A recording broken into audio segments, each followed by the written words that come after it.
Alright, so I just wanted to show y'all the credit card knife. Thing's super simple. You can slide it right into your wallet, carry it around. I always tell people that this is not something you're going to whip out real fast.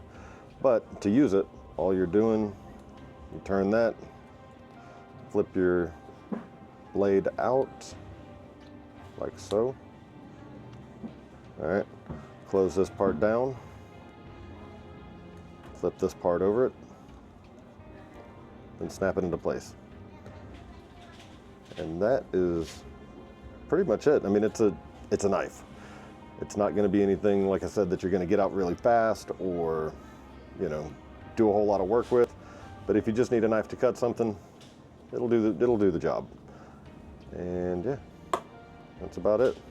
I'm glad I didn't stab my wallet. Y'all have a good day. Bye. Gotta let this go longer than 1 minute. And done.